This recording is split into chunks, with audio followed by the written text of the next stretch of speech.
Welcome to Not Starving Artist, the podcast. I'm your host, Brooke Benson, money coach and equity actor. I am your financial cheerleader, here to help you build your financial confidence and have power over your money. The best part, no budgeting or bi-weekly paychecks required. I went from being a broke BFA grad having weekly panic attacks about money to a financially confident, wealth-building actor and business owner. Money gets to feel fun, simple, and sexy, and I am going to show you how. Hello, everyone. Welcome back to the podcast. I want to start this episode off with a question. Do you love your current bank, business and personal, if you have a business? Sit with that question. Do you love your current bank? If your brain went, no, or if it went, I guess, right? If it did anything except for, yes, this episode is for you. I want to talk about changing banks and how to make it easy because so many of us just get really complacent with where our money is sitting, where our money is housed. And where our money is housed is so important. It's like how important your apartment or home is that you are physically living in, the space, the energy, the place that you're in. It has a big effect on how you feel.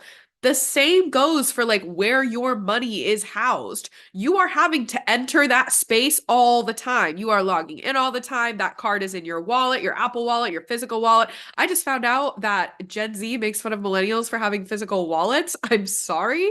Anyway, you have your physical wallet, you have your Apple wallet, right? You have that card, and that is something you're going to be interacting with and communing with every single day. So if it's holding any energy that isn't a fuck yes, we want to shift that. Okay. I've been talking with a lot of my clients recently about like how much of a difference switching banks has actually had on their financial ecosystem and their mindset around money. And they had no idea that it would have that big of an impact. And that's exactly right. So there's two sides of two reasons to switch banks. One is the logistical and one is the emotional. So I'm touching on the emotional one here, which I'll get into a little bit later, but I want to go to the logistical side now too. I want you to be in a bank that actively supports you and doesn't charge you fees, isn't on some bullshit, right? I want you to feel really safe inside of your bank. Bank of America and Wells Fargo have a history of not making their clients and consumers feel safe. You can literally Google Wells Fargo lawsuit, Bank of America lawsuit, and you'll see an entire timeline of like opening accounts in people's names without them knowing about it, charging them wrongful fees, charging them fines when it was really their own fault, and having to pay out like billions of dollars in these lawsuits because of just malpractice at the top. And also these kinds of banks, and I'm singling out Wells Fargo and Bank of America because they like tend to be in the headlines most often, and because they are the banks that most of my clients have the biggest issues with, right? The reason I'm singling those out, but they're by no means the only two that do this, but they offer you no benefit, right? They have no benefit. They're not offering you a high yield savings, which if you haven't listened to last week's podcast episode, go listen to that where I talk about earning more money from your savings just sitting there. These kinds of banks don't offer that. They're going to charge you fees. They're going to charge you overdraft fees. They're going to charge you card reimbursement fees. They're going to charge you account minimum fees if you dip below a certain amount in your savings. Like, and even if you get these fees like waived, if they're like, ooh, set up direct deposit and have this fee waived, it's like, there isn't a benefit. The only benefit to staying where you're at is to not have to do the effort of moving banks. That is not a good enough reason. Staying where you are because it's easier is not a good enough reason to stay where you are. That's a life lesson. And that life lesson applies to your bank. Okay.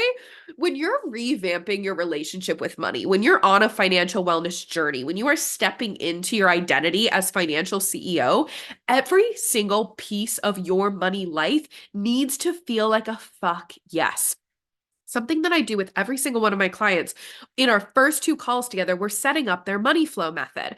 And the first thing we do is we visually draw out, we like do a whole diagram of every bank account they have open, every place they have money, how money's coming in and going out, what's getting paid off through where. So it's like a whole diagram that looks like the rainforest ecosystem diagram in a high school science textbook. Okay, that's what this looks like.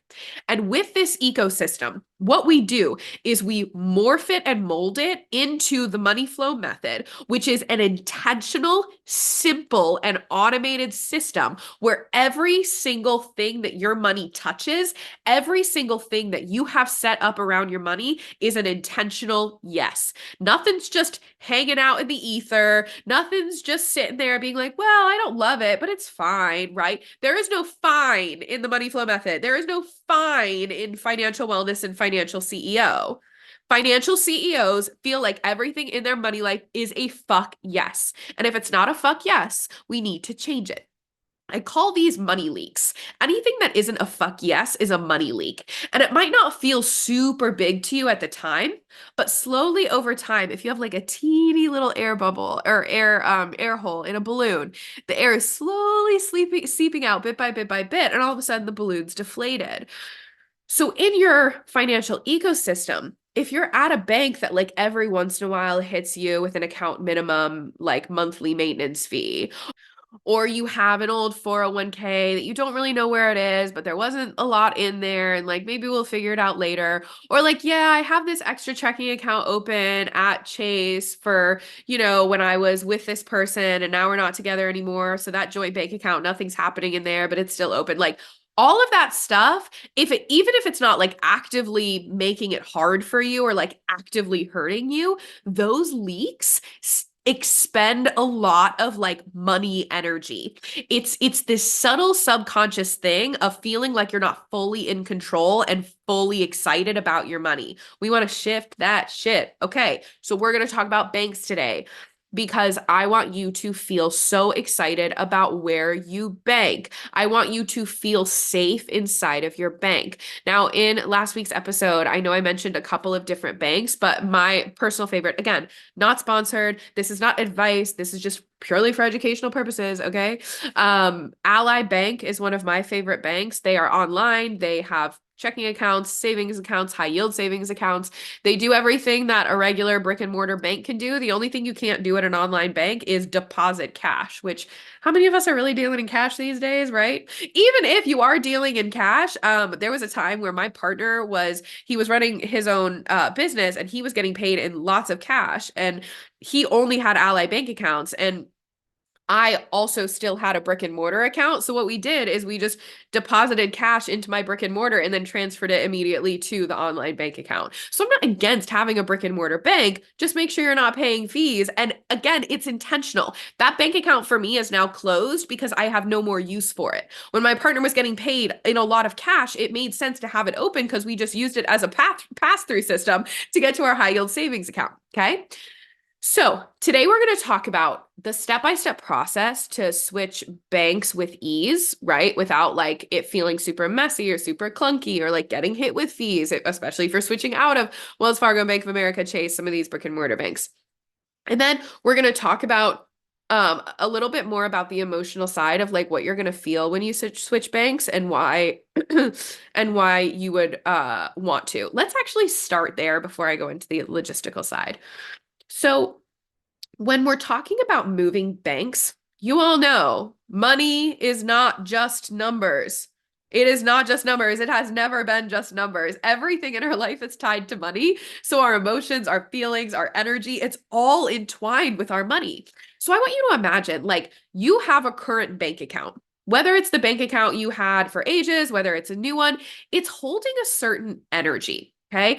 So I'm going to give you an example. I've had a couple of clients who are divorced and they're single now or in new relationships, right? Or they weren't necessarily divorced, but there was a long-term relationship where finances were shared and now it's separate. And they were still using the same bank that they were using with that old partner. Or they had a lot of debt that they paid off and they paid off that debt, but they're still using the same bank where all of that debt or those overdrafts were happening. What's now happening is every time they log in to their portal, all of those memories come back of the fear of seeing the overdraft in the red, of logging in and remembering the joint checking account with that ex's name, or logging in and remembering seeing the credit card balance.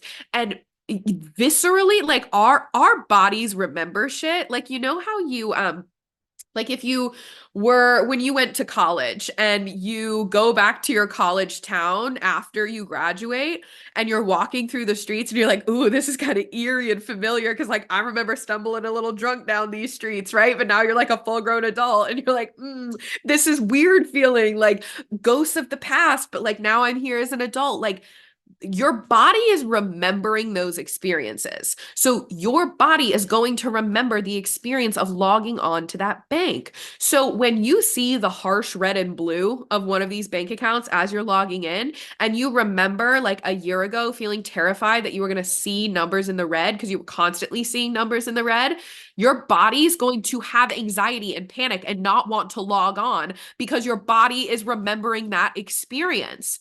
Same with, so again, these clients who have, left relationships where they had joint accounts at these certain banks, it's holding the energy of that past relationship. It's the reason that it feels so weird to stay in an apartment or a house, right? That's holding the energy of a relationship that's no longer there. But moving banks is a lot easier than moving apartments, right? But that bank is still going to hold the energy of that old relationship. Like you're going to have those thoughts when you log in. Again, like color association, the fonts, like visually, it's going to feel the same. And so even if you have never been charged a fee at your current bank, it's like, one of those hometown banks or hometown credit unions, right? But it's holding the energy of something like that. Why not switch to another bank that has just different colors, just visually, so you can see something different, so you can start to have a new story around money without trying to or having to weave a new story like in old roots in your hometown. It's like starting a new life in your hometown, but you're like still in your hometown. That's sometimes what it can feel like with your current bank. There's so many banks out there. There is no shortage of banks. So it's not like, oh no, but there's no other banks out there for me to choose from. I want to validate that experience because I feel like I only ever hear people talk about like switching banks because the high yield and the no fees, which is great. I want you in a high yield savings account. I don't want you paying fees. But it's okay too that you just need an emotional different shift. You need a different colored credit card. You need a different colored debit card. You need a different number like on that card. Like if you accidentally memorize your card, like my memory is just like, I won't try and memorize my credit card numbers. They just get memorized and I don't even mean to. So like if you have a credit card number memorized and you just want a shift, like you want a different number, a new clean slate, that's okay. Our energy and our emotions are so entwined with money that that is a valid enough reason to switch. Okay. So I wanted to speak to that. Okay. Logistically, there's so many options on all ends of the spectrum when it comes to banking. I want to make sure that you are in one that feels good to you, that it feels like a fuck yes to you. On the tactical side, like what are the actual benefits they are offering you? And then also, does it feel good to your soul? Okay. So, with all of that in mind, let's talk about the running order, the to-do list of when you're ready to switch banks. First thing you're going to do, you're going to open the new bank account. So I am going to use the example of moving out of Bank of America into Ally because that is the transition that I have seen most often with almost all of my clients, moving from Bank of America to Ally Bank, okay? So first thing you're going to do is you're going to go online and you're going to open your Ally bank account. Open your checking, your savings. With the money flow method that I teach my clients, they open 2 checkings and 1 savings account. One of the checkings is their bills account, and one of the checkings is their flex spending. So they're spending out of those 2 accounts, and then they've got their high yield savings. So you're going to open your new account, and then you are going to link your old bank account and drop in like $2 to your new bank account. So it'll say, how do you want to fund this account? You'll link your other account. Usually they'll be able to do it with like Plaid or one of those automatic connection things. Sometimes they don't work. And then what will happen is they'll say, okay, we're going to do two like couple of cents transactions. And then over the next week, when you see those drop in, come back to your account and verify the amounts that you saw so we can connect your bank that way. That's a bit more annoying. It takes a little bit more time, but sometimes Bank of America and Wells Fargo will require you to do that. I just had a client who had to do that recently. So you'll do that. You'll verify your account together. You'll drop a few dollars into your new account. That just flags the new account that like this is an active account. They will either automatically send you a debit card if you're opening a checking account, or you can like click the thing that says order new debit card. Or if it's your savings account will just be active and able to be used. Okay, so once you have the new account open, you now have both accounts open at the same time. What you are going to do is you're going to go through your old account and you are going to list out, like on a piece of paper in your notes app, you're going to list out every single reoccurring auto-paid transaction that happens from that account. Is your rent auto-paid from that account? Is your pet insurance auto-paid from that account? Is your Netflix subscription auto-paid from that account? Is your PayPal connected to that account? Is your Venmo connected to that account? Do you have a gig that you like? Let's say you write a blog article once a month and they deposit your payment into that bank account, right? So I want you to make a list of everything that is connected because you want to make a list of all the things that you are going to switch over, okay? So once you have that entire list, what you're going to do is you are going to fund then your new account with a little bit of money. So you're going to kind of like split half and half now in between both accounts. So you're going to move money into your new Ally account and start switching all of your auto pays into your new account. What's wonderful about this new account that you're going to be switching into is that it does not have overdraft fees. So if something hits before the money actually transfers, or you're like transferring subscriptions and then, oh no, the money didn't hit yet and you get an overdraft, it's okay because there's no fees and you have time to like remedy it and move money into it, right? So it is low stakes over on the new bank account's end. Now, while you're moving out of your old bank account isn't as friendly with not having fees, right? So this is where I want you to call or chat with a representative from your old bank. You're going to call them or you're going to chat with them. Calling them, I think, always is more effective than using the chat box. The chat box can be much more infuriating sometimes, but you're going to call the people and you're going to say, hey, I want to close my account. I'm transferring my money out. I want to know what your order of operations is to make sure I can do this without incurring a fee. All they're going to say is they're going to be like, oh, we'll move all of your payments out of there, move all your transactions, and then we will, sometimes they'll be like, we're going to send you a check with the rest of the money. That's very rare, but usually they'll just say, oh, and then you can just pull the rest of the money out. And then they might say like, call us back and we'll close the account, or we'll like make a note in your file to close it. Like there's going to be a follow-up step of how to close. Okay. So you are getting their list of how to not incur a fee, right? I'm only saying this and having you call them because I've had some clients in the past who have been doing this process. They've moved all of their money over. They've moved all of their transactions, but then the account hit zero and then they got fined because they had either an account minimum or they like you weren't allowed to take your account to exactly zero and it was marked inactive. So then they got hit with a fee, something weird like that. So that's why you always want to just like have the contact of like, what do I need to do to make sure I don't get hit with a fee? Okay. And then you'll close the account, right? And then everything is running smoothly out of your new account. That's the order of operations. And all of this, it might feel like a lot. And I'm saying it might feel like a lot because I've heard from a lot of people that like the idea of this feels like, oh my gosh, it's going to be so much. It's going to be like a lot of work and a lot of time and a lot of thought, and it's going to be so annoying. But then once you do it, you're like, oh wait, that was so much simpler than I thought it would be. Or like, yeah, that was an annoying thing, but now like I don't even remember it. I'm so glad I switched. That's the energy you're going to end up with. Okay. So as you are switching things over, the other thing I want to say is if you forget something, If something flubs up, oh, wait, skirt, back up. The last thing I wanted to say is the other thing that you can do is keep your old bank account open for a month with a little bit of money in it to make sure you didn't miss any auto pays or auto transactions. So if you keep money in there and you keep it open for a month after you've switched all of the things over, you'll catch like, oh my gosh, I forgot to switch my Apple Music subscription. Or like, oh my gosh, yeah, I forgot that like I don't ever use Cash App, but like someone paid me a Cash App and it went to that account. So you'll just catch any of those things during the next month. That's not pertinent, but that's an option for you if you want to make sure everything is moved over without a doubt.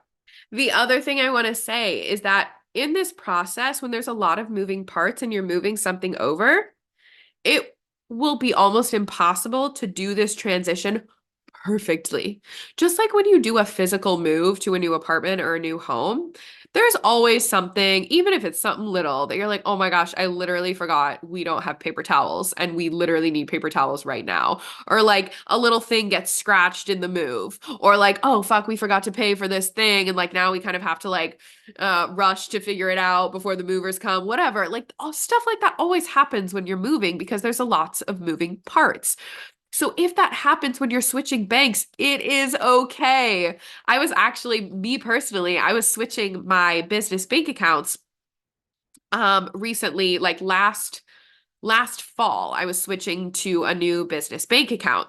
And what I had done is I had done the whole transition. It was all good. And then I had forgotten that I had an old business credit card for my sole proprietorship, not my LLC, that was still hooked up to the old bank account. I wasn't using it anymore, but I had forgotten an old subscription that was connected to that card that then auto paid. So it was this whole thing where I had to like find the trail of like, how did that even happen? And I got hit with a fee because it was a credit card transaction that got declined. But what I did was I just called and I was like, hey, this is what happened. This has never happened before. I switched banks, Can you reverse the fee? And they did. They just refunded the fee. So if you get hit with the fee and all of this, just ask for them to refund it. I have been hit with fees before. I am not perfect in making sure like all of my shit is running smoothly all the time because when you transition, when you switch, when you're moving things around, sometimes this stuff happens. That's human, that's normal, that's life. I have never not had a fee reimbursed because I'm nice and because I ask. So just know that that is available to you. And then also, so during that transition, I thought everything was hunky dory back in the fall. I had like fixed everything. It was all good. And then this past spring, I was doing a workshop for someone who I had done workshops for back in the summer with my old bank accounts, and they were direct depositing money, and they were trying to direct deposit into my old bank account. But that old bank account didn't exist anymore. So it was this like whole back and forth of like, wait, I thought you had the new banking, da da da. Anyway, it was all fine. We got it worked out and I was able to get the payment into the correct bank account with a lot of back and forth. But like even now, like what, 7, 9 months later, right? There's still something that got a little sticky, but you just move forward. And so I want you to have the thought that like, oh, this is no big deal. Anytime something like that happens, it's no big deal. Something I've noticed, take this if it serves you, leave it if it doesn't. But I have noticed this strange thing that happens with every single one of my one-on-one clients when I'm just going to knock on wood so I don't like manifest this for all my future one-on-one clients. But what I've noticed, it's a strange pattern that every time one of my clients is it's within these first few calls, they're making big money moves in their mindset, in their strategy. We're moving a lot of things together. They're making big moves forward and they're switching banks. Okay. And the weirdest tech glitches, snafus, roadblocks will pop up. And it's only ever one. It's only ever been one for each of my clients, and they are all switching to different banks. This has happened in Ally, it's happened in other personal banks, it's happened in business banking, it's happened in like software stuff. There is no like pattern to this, but one weird roadblock will pop up for them. It will normally cause a spin out of like, oh my gosh, this is exactly what I was afraid would happen. I can't do this. This is why I'm not good at this stuff. This is why I didn't want to switch banks. Then they'll spiral in their thoughts. We'll coach on it. We'll bring it back. We'll get the fee reversed. We'll have the roadblock removed. Sometimes it doesn't even make sense what the roadblock was. I had someone who got declined because they couldn't confirm her identity. And then when she logged back in the next week, they were like, oh yeah, that's weird. We don't know why that did that. Here's your account, right? Weird things. And then it's solved, and then they move forward, and it's all smooth sailing from there. So I think it's when something like that happens, I think it's a fun thought to have, like that the universe is just saying like, you really going to walk this walk? You ready for these big money moves, financial CEO? Or are you going to spin out and let it keep you stuck? And then they move past the roadblock, and then it's totally fine. I think that's a good way to also like teach yourself that you can handle anything, right? Anything that comes up in your finances, in your money, you can have a calm head about it. It doesn't spin you. You're like, don't love that I got a fee. Let me just call and have it reversed. They can't confirm my identity. That's weird. Let me call and figure it out. I got declined for a credit card 2 months ago. I don't remember when I applied for it, but it was like, we've declined. We need some more information. And I remember calling them, and it was just a weird tech glitch thing where they were like, oh yeah, here you go. Here's your approval. I was like, great. But before that maybe would have spun me out of like, oh my gosh, I got declined. What does that mean? Like, did I open too many cards?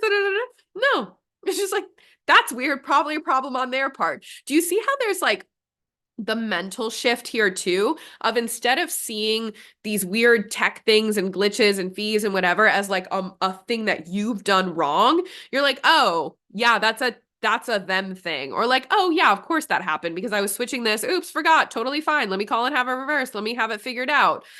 It's less of a I've done something wrong thought. So that's the energy I want you to have switching banks. The last thing I want to leave you with is not disliking your bank is different than liking your bank. Not disliking your bank is different than liking your bank. Liking your bank is an important part of being a financial CEO and feeling kick-ass about your money. We don't need no melancholy, no apathy, no nothing about anything in your financial ecosystem. You want everything to feel intentional and delicious and juicy. Thanks so much for tuning in. Come join me on Instagram for more on how to build a simple, sexy relationship with your money. My Instagram handle is @NotStarvingArtists. And if you want to dive deeper with me, head to the show notes to learn more about one-on-one coaching. If you love this episode, subscribe, leave a review, and share it with a friend that you want to get rich with.